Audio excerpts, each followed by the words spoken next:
The first DNVR Avalanche pregame show of the season, live from the Toyota Lounge, powered by your Front Range dealerships. Go get yourself a Toyota. We got AJ, we got Rudo, we got Tiff on the sticks. To both of them and to our members of the beat that are not here today, let's have a good season, y'all. Let's do it. It's a good one. Let's make it real.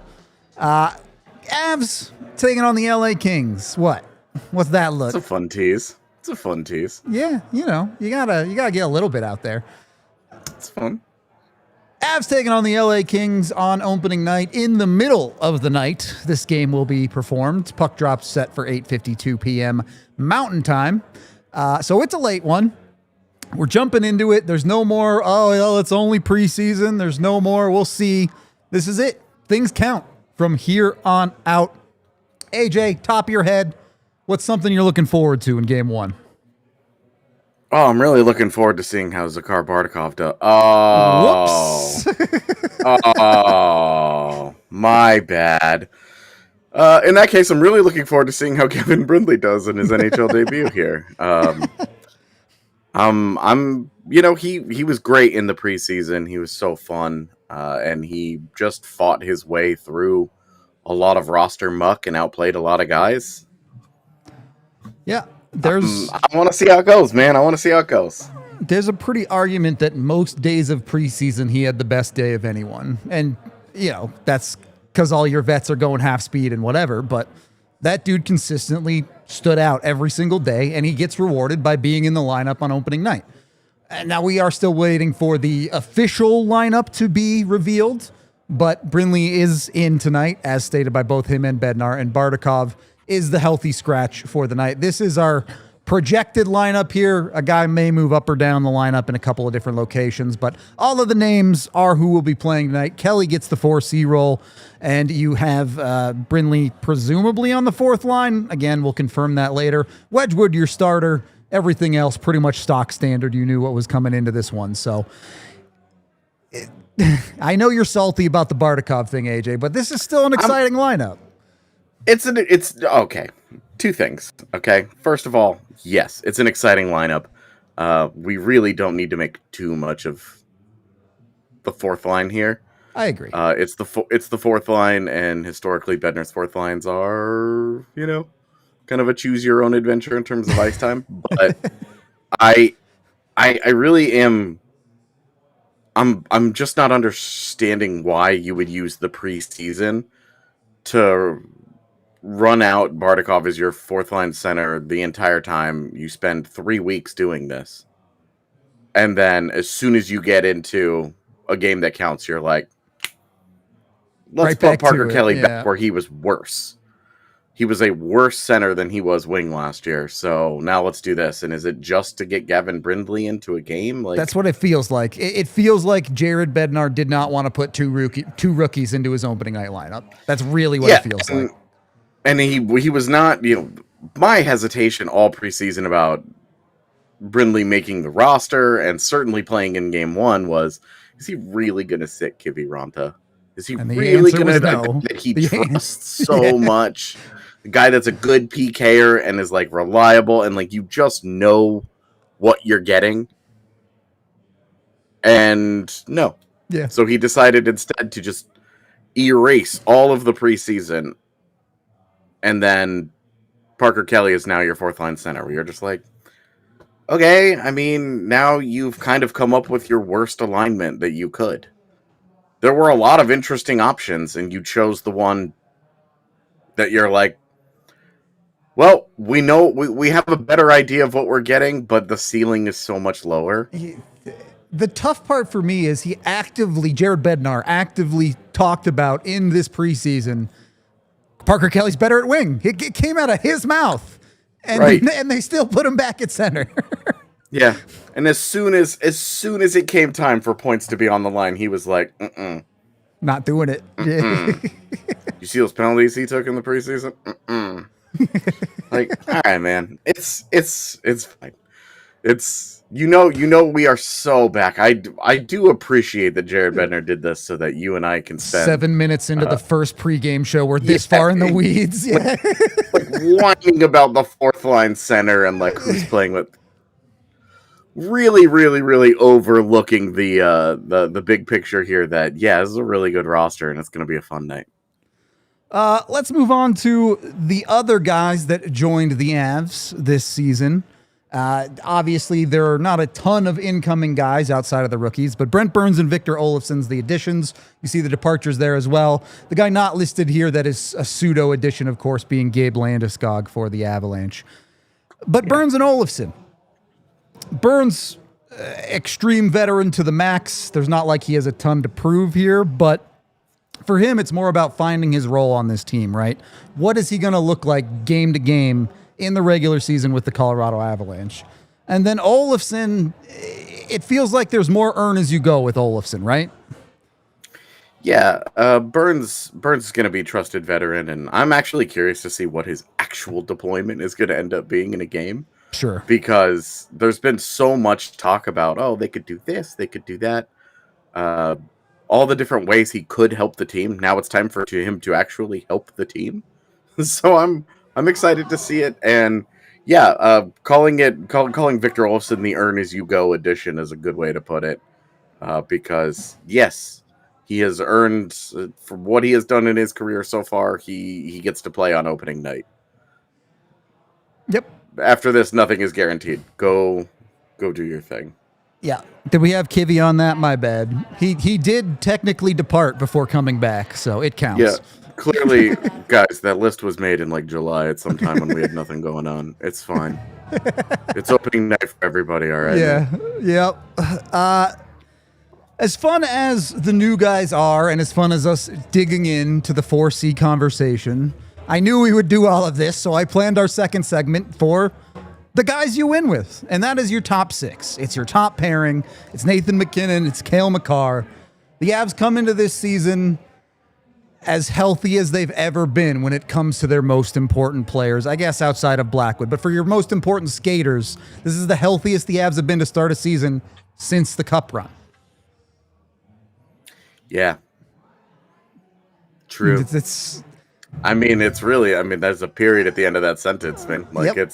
that's where we're at, brother. Like, they don't have, like Logan O'Connor's an important player for the Avs, Of right? course. But, like, he's not this is Nathan not the MacKinnon. same as this is not the same as last year when your second line was Ivan, Casey Middlestat, Nikolai Kovalenko. Like, Right. It's very different.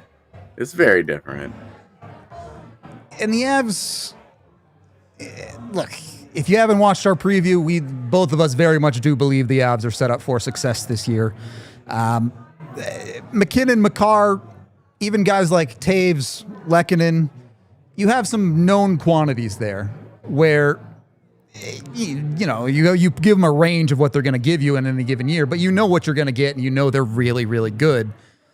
But then you add a Gabe Landeskog who is healthy, and I know Bednar talked about, we'll take it game by game. If he needs games off, if he needs days off, we'll give it to him. But Landeskog is back and expected to play the majority, if not the full season, for the Avalanche. And then you combine that with the combination that you have Brock Nelson locked in as their 2C this year, and you would love to see it start right. You would love to see both of those guys be key contributors in game one. Yes, please. It's not that complicated. Yeah, I mean they have invested a lot in Brock Nelson. Yep. In futures, cap space, everything. Like they are basically saying, all right, man, we think you played really well in that postseason series. You just couldn't quite finish. Like, you need to prove us right now. Not sure. It seems like your mic cut out there. Don't know why. Oh, cool. Basically that they've invested Still everything not that they have working into on him. my end, but maybe Chet can hear you. I don't know. Okay. Well, this is fun.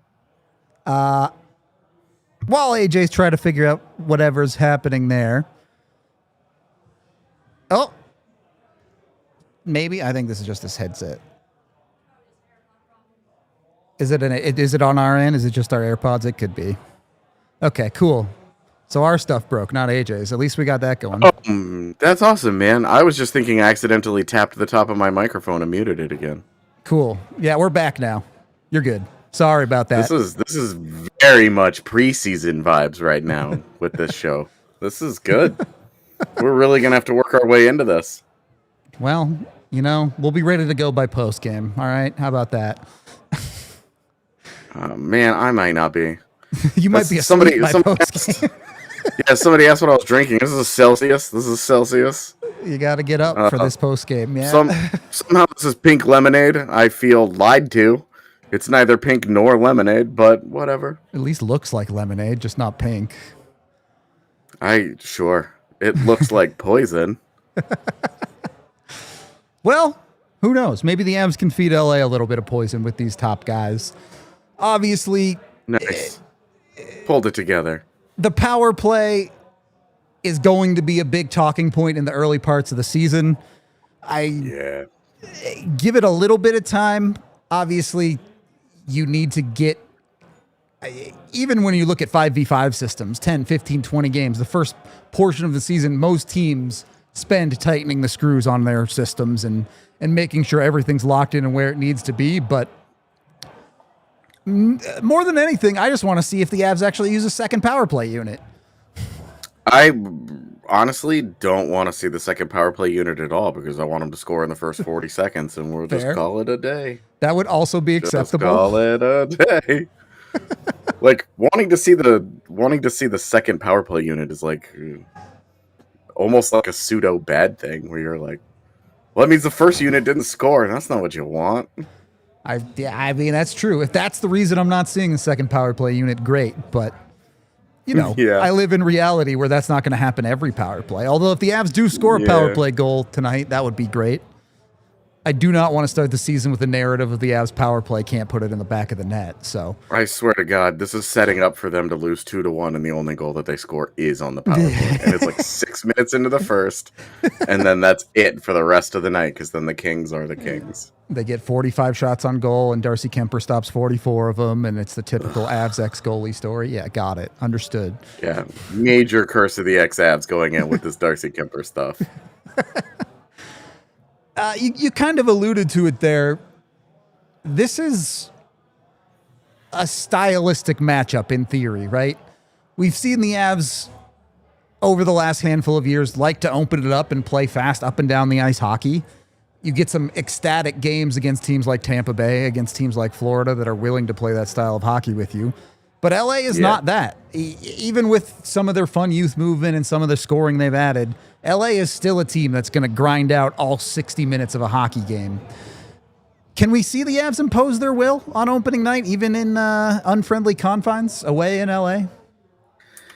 Yeah, it's actually, the Avs really haven't had like the most trouble over the last handful of years with the Kings. So yeah, true. Like it's the answer I think is because the Avs are better than what they have been in previous years, and I think the Kings are a little bit worse. So that makes me feel like that's headed in the right direction. These odds feel good. They're also successful against LA on opening night, if you care about that in their history. I know it doesn't really apply much to necessarily this year's teams for either team, but some people are into that type of thing. It's more, I think it's more like fun fact. Sure. I would agree. Like, oh, how do teams play on New Year's Eve? Where you're like, how do teams play on February 11th? Who cares? Opening night is just fun because it's opening night. It's also fun tonight because it's the opening night of the NHL. True. Everybody cares about what's going on. There's the triple header going on, and one after the other, and it's a great time for the league, and it's really fun, and it's fun that the Avs got to be a part of it. I'm a little mad that they had to do it in Los Angeles. Like, they couldn't have been in Boston for this. Get the early game, yeah. Yeah, we'd be done by now. We'd be in the middle of our post game. Well, so far, you have Pittsburgh, who's going to win as the away team tonight. So the Avs wouldn't be the first team to do it. Florida obviously won the first game of the day, but when you look, and if you didn't watch the interviews from Morning Skate, go watch them. They're available on our YouTube channel. You've still got time. You'll have time to get them in before the game starts. But a lot of those guys talked about, hey, we're hungry from last year. We're mad about the way things ended, and we want to get off to the right start. How meaningful is a better start to the season, given the way things started last year? Not just the 0-4 start, but the first month and a half, 2 months of the season where the Avs really had to give it 110% just to tread water, as opposed to the opportunity they have to maybe give themselves some cushion this year. I think it's really important, and I think it's a really big change for Colorado's approach to this season versus certainly 2 of the last 3, but really all 3, where they've had to chase. They've had serious problems early on in the season, whether it be injuries, whether it be goalies that don't know how to stop pucks and are screaming at teammates, or more injuries. Yeah. Also, hi Leah. I think that it's really, really important that the Avs get off to a good start. They find their rhythm and they get rolling, because this is make everybody else in the division chase you. They haven't done that since 22. And they look at how they got to approach the end of that season, where they kicked it into second gear, just cruised the final 10 games, and then didn't matter. Yep. So I really think that it's super, super important that they get off to a good start, and they don't have to spend the entire time chasing because Winnipeg started 15-1 or some nonsense, Actual madness. Yeah. Make them chase you. You're healthy. You're better than all these teams. Go and do it. This is the entire attitude of the Avalanche this season just needs to be no more excuses. All business. There's no off-ice stuff. There's no Landeskog stuff. There's no nonsense. No more excuses. You have a good team. You have a deep team. You have everything that you could possibly ask for if you're the coaching staff. Go maximize it. Go do it. You're the players. You want your chances to win. Go do it. Fully agree. This is a season where no excuses should be the mantra. Not that hockey players will say that every year, right? But really, there is not a lot that you can look at for the Colorado Avalanche. And obviously, we can't see the future. Who knows what happens across the course of the season. But you certainly can't have the mindset coming into the year of, oh, well, there's already all this stuff stacked against us. Nah. There's almost nothing stacked against the Avs to start this season. Yeah. Should be ready to go. You have salary cap space. Your injuries are pretty minor. Like this needs to be your win it for Brent. He's your Gipper this year. Yep.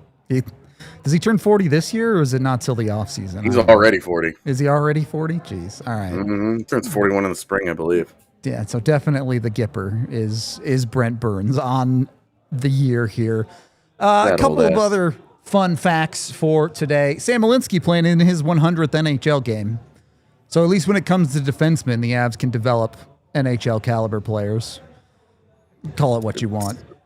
Puck movers. Yeah. Small puck movers. They got it. Hey, Ryan Graves wasn't small. They got him too. They also didn't really develop him, but yeah, well, they didn't really develop Malinsky that much either. If we're going down that road. Cornell did a lot of heavy lifting there. You're right. And then, if Nathan MacKinnon records a single point tonight, he becomes the Avalanche all-time leading scorer, which is kind of ridiculous to think about. Tight. It's pretty likely to happen. It's also incredibly eerie that he and Sakic had the same number of points in the same number of games. 1,015 and Eerie. 870. Granted, Sakic was doing that at like age 38 and McKinnon is 30, but Yeah. you know. By the time Where could we be yeah. if Joe Sakic just didn't use the snowblower? By the time McKinnon's all said and done, he's going to have that mark by a significant margin. I'll put it to you that way. Sure hope so. All right. AJ, I know I said we can't see the future, but I need you to bust out a crystal ball for me here. Oh, fun. Predictions for the day, obviously a score, and then give me who scores the first goal of the season for the Avs.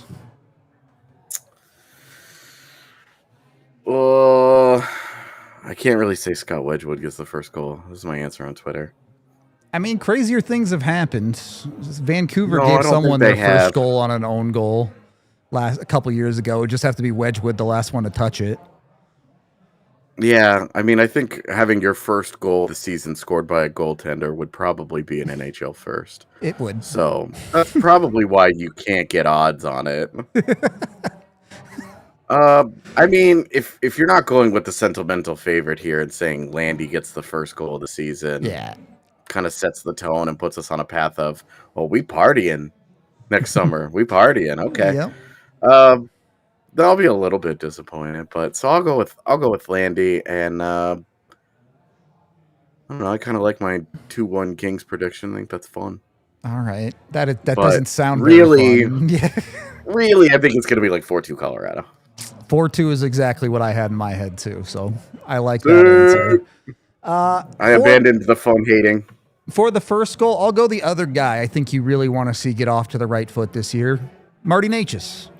Landy obviously would be the fun, sentimental one, but for a guy that's maybe you're not confident can hit the expectations. I mean, I don't know, I'm not unconfident about it either, but you want to see Marty pop off. Yeah. You want to see things start right, and the Avs roll that full top six, which includes Necas as one of the key pieces in their offense. So I'll take that feel-good story on the scoring front. Don't overthink it. Our crystal balls are literally off the top of our heads. So before someone this year gets mad at us for predicting things wrong, yeah, we know. We always get it wrong with the crystal ball. It's fine. Where, if you think you know better than us, you can make yourself a little bit of money is with Bet365 and our pre-game picks, where things are never ordinary. You can jump over to Bet365. We have a couple of picks for you if you do trust us and you want to go with some of our bets on today's game. We start things off here with, I didn't go Landy goal, but I did take a Landeskog point at even money. I took the Avs to cover, which 4-2 would accomplish. Pretty good money there. And then I took the Bet365 boosted parlay, which gets the Avs the win, McKinnon 4 shots on goal, and McKinnon 2 points at plus 500. They have a bunch of other great bets you can all find at Bet365. You can do same game parlays. You can find boosted bets, whatever it is you're looking for if you want to bet on the Avs. They're an official betting partner of the Colorado Avalanche. So jump in with Bet365 today. When you do gamble with them, of course, you must be 21 or older, physically located in Colorado, and if you or someone you know has a gambling problem, call or text 1-800-GAMBLER today. Few minutes left here, as the puck drop is not till 8:50 local, of course. AJ, we're looking at this defense. We're looking at Sam Malinsky on the left side for the first time against real competition. How much are we going to see Jared Bednar manage the minutes? You mentioned it with Burns. That's more of an age thing. How does he fit thing? Do we think we'll see Bednar cut Malinsky's minutes in a game like this if it's not going well? Or is this we just got to ride it out and see what happens? No, I think he's going to let it fly. I think he wants to see what he's got. All right. Yeah. Fair enough. I think you'll see the fourth line play quite a bit too. Like quite a bit, like 9 to 11 minutes, somewhere in there. To me, it feels like if you can't do it in game one, you're never going to do it, right? If there's a time to experiment, it should be early in the season. And I think it is an underrated part of the story going into the season that Jared Bednar needs to coach differently with a team that's deeper and less desperate on a shift-by-shift basis to generate offense. I think that you need to see Jared Bednar kind of adjust to, hey, I've got a good team here. I don't need to run Nathan McKinnon and Cale Makar into the ground. We saw him. He played Cale Makar 26 minutes in a preseason game. Yeah. And in an Olympic year, by the way, where he's going. So right, like stop doing that, please. Yes, like save some of the minutes. All right, you went and you got your GM built a deeper team for you. You're more varied. You've got more options. Great, dude. Don't do that to him. It's just unnecessary, right? Yeah, absolutely. It's really, really unnecessary. So let's talk about deployment a little bit then.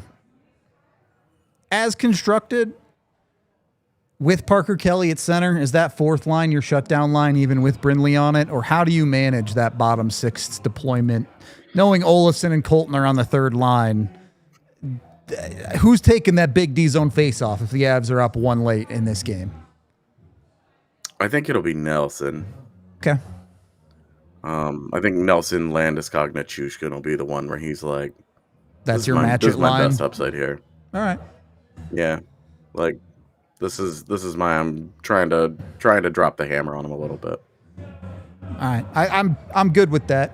I still do think we might see Drury drop down to that fourth line for a couple of shifts for some D-zone starts. And Brindley, they shorten the bench and Brindley doesn't play? Yeah. Absolutely. The Bednar They're special trying to protect the lead. Brindley and Olofsson get cut from the bench where they're just like, y'all don't even exist for the rest of this third period. So, if they're trying to protect a 1-goal lead, they're definitely going to be putting Drury in the middle with Kelly and Kiviranta, and then we're going to be looking at some skewed ice times. We talked about the Avs, guys. Last thing here, who's the guy to watch on LA? Who's the guy the Avs should be afraid of that could hurt them in a game like this? Adrian Kempe, man. He plays with the same kind of pace that the Avalanche like to play. He's a really good, underrated two-way player. And scores a lot of goals. And contract year Kempe. Contract year is always dangerous. Mm-hmm. You can see players pop off. LA is a team we both expect to make the playoffs this season. So this should be a good hockey game, or it's gearing up to be a good hockey game, obviously, on any given night, especially early in the season. You could see some funny things happen, but we do expect on paper both these teams to be good. So I'm hoping for a good game. I hope we see some good hockey, and whatever happens, happens at the end of the day. AJ, any final thoughts on this one before we get out of here and get ready for the watch-along? Yeah, man, I'm already sleepy. Yeah, it's late for you. I mean, it'll be late for me, too. This game's just too late. Should be illegal. We were at the casino late last night. Partying. Late preseason partying. Yeah, it was literally like an end of preseason party. So it was a good time, but I'm tired. Paying the price. I think we can officially announce this now, by the way, for the people asking. Big E is now working as a pro scout for the Toronto Maple Leafs. So that's where he went. Yeah. No big shockers there, but that's where he went. So we wish him nothing but the best. One thing we do need to do, though, honestly, we need to just put like a little banner at the bottom of these shows. Yeah, for all the people that ask people about roll in, they're like, it's like every day, dude. It's crazy. Yeah. All right. We are going to wrap up our pre-game show here. Still about 10 minutes to puck drop. We're going to go set up our watch-along. Please come join us for that. You got the Dr. Dubs emoji. I want to see spammed in chat when the Avs win. I want to see it. We'll be doing that. And then whatever happens in the game, you know where to find us for the post-game. Even in the middle of the night, AJ and I will be breaking it down for you, whatever happens. So that's going to do it for the pregame. We appreciate y'all. We'll see you on the watch-along in a few minutes. This has been the DNVR Avalanche pregame show, and let the season begin. We all silly like the mayor.